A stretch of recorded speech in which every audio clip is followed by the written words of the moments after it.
अमरावती जिल्ह्यातील तिवसा तालुक्यातील शेंदुरजना बाजार येथील प्राचीन श्री मारुती देवस्थानाच्या जागेची कथितपणे एका मल्टीपर्पज कोऑपरेटिव्ह सोसायटीच्या नावावर बनावट नोंद करण्यात आल्याचा आरोप ग्रामस्थांनी केला आहे।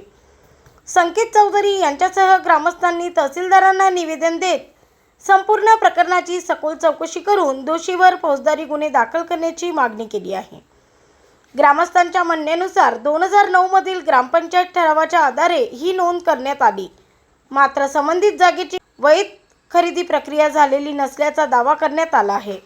त्यामुळे ग्रामपंचायतचे अभिलेख, फेरफार नोंदी व इतर कागदपत्रांची चौकशी करण्याची मागणी करण्यात आली आहे। या प्रकरणामुळे शेंदुरजना बाजार परिसरात खळबळ उडाली असून प्रशासनाच्या चौकशीकडे सर्वांचे लक्ष लागले आहे। ब्युरो रिपोर्ट एमबी न्यूज महाराष्ट्रातील बातमीपत्र तिवसा येथून आमचे प्रतिनिधी सुनील घोरमाडे।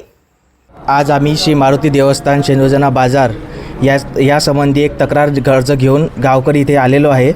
तक्राराचा संबंध असा आहे की मारुती देवस्थान शेंदुरजना बाजार इथल्या जागेच्या ग्रामपंचायत आणि विश्वस्तांनी मिळून खोटी खरेदीपत्र दाखवून आणि जागा पूर्ण सोसायटीच्या नावे केलेली आहे।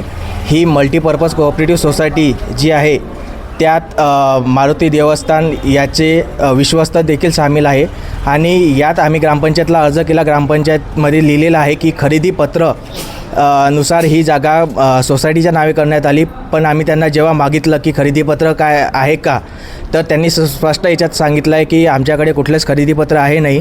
त्यासाठी मग आम्ही तहसीलदार साहेबांकडे तक्रार अर्ज घेऊन आलो की मंदिराची जागा खरेदी करणे किंवा दान देणे याचा अधिकार विश्वस्तांना कुठल्याच गोष्टीत आहे नाही आणि त्यांनी हे जे केलं आहे चुकीचं आहे। त्यासाठी त्यांनी याची चौकशी करावी आणि योग्य तो गुन्हा दाखल करून त्यांच्यावर कारवाई करावी।